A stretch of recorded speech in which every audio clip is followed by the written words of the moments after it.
عاودها له يا ليو، عاودها له يا ميسي. ميسي لازم يخطط، ميسي لازم يفكر، لا لازم يعمل وحده. لا ميسي قال باش تضيعوا لي دوري الابطال. ميسي نظرة لزملائه ورفقائه لا يفهمها الا من لعب كرة القدم. ذريتوني باش تحرموني، باش تضيعوني. كم سيبقى لكم ميسي؟ كم سيبقى لكم ميسي؟ تحرك يا بوسكيتس، العب يا البوفيق، اجري يا لونجلي وقاتل، خذ كراتك يا روبرتو، ما تخليش يتعدى يا سميدو. عاودها له يا ميسي، عاودها له يا اينشتاين كرة القدم.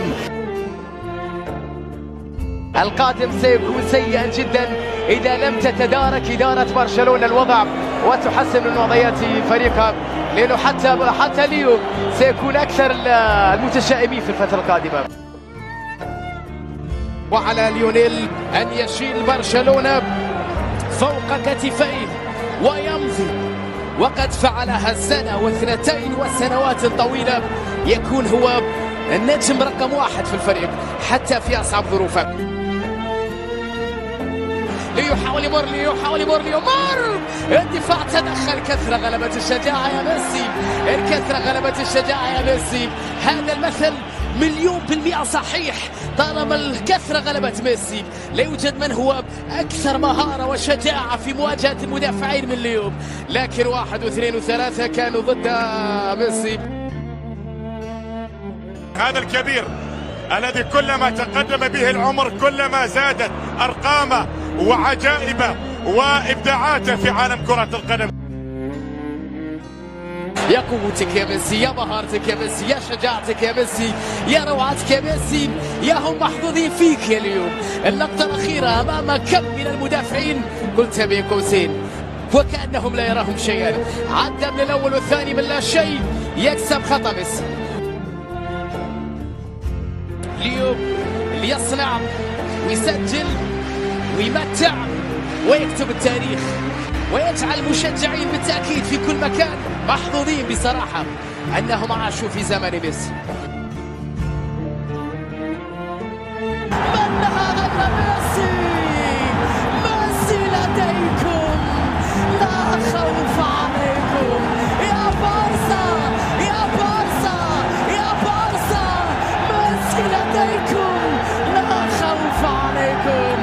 ضربها في معقل، في مقتل، بروعة. أيها النجم الساحر، قل لي بربك من أي كوكب أتيت؟ أفضل لاعب في العالم ولد في الأرجنتين، مثلما أن أفضل لاعب عبر التاريخ ولد في الأرجنتين. ميسي يعيد برشلونة، ونقولها ثانية وثالثة وعشرة ومئة ومليون أن ميسي لديكم، لا خوف عليكم. لكن ماذا عن الأيام التي تأتي بعد رحيل ميسي؟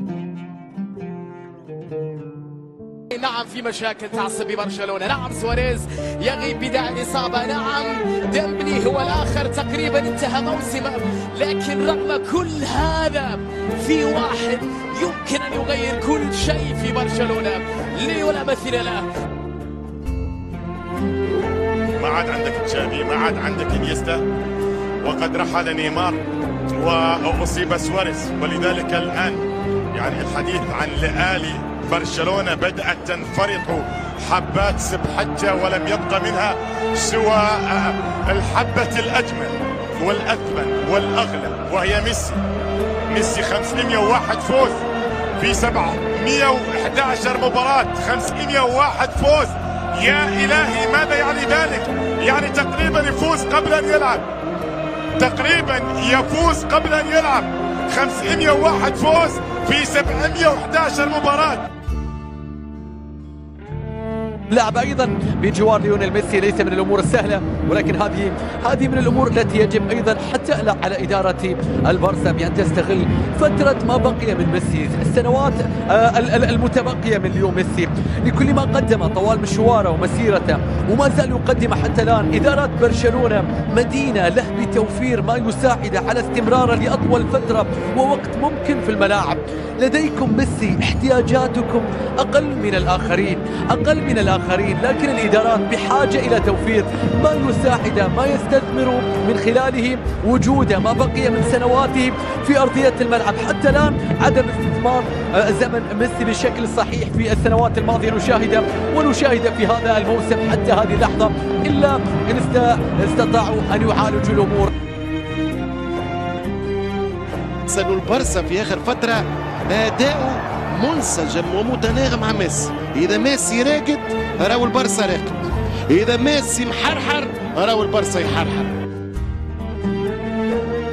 ليو ميسي اللي كما تحدثنا في الفترات السابقة أكثر من 620 هدف بقميص البارسا حتى الآن، تتحدث عن 6 كرات ذهبية، تتحدث عن 522 هدف في 521 مباراة في العقد الماضي، تتحدث عن 34 بطولة بالنسبة لليو ميسي بقميص البارسا، 10 دوري، 6 كؤوس ملك، 8 سوبر، 4 دوري أبطال، 3 سوبر أوروبا، 3.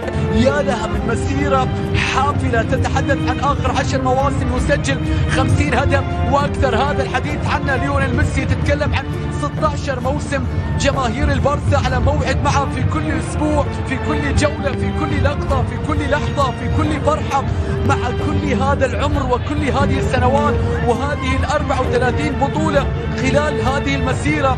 لا شك بأنه يقدم شيئا مذهلا خياليا خارقا بالتأكيد خلال فترته وخلال مسيرته كبوتقة الصقر يسيل منها الذهب.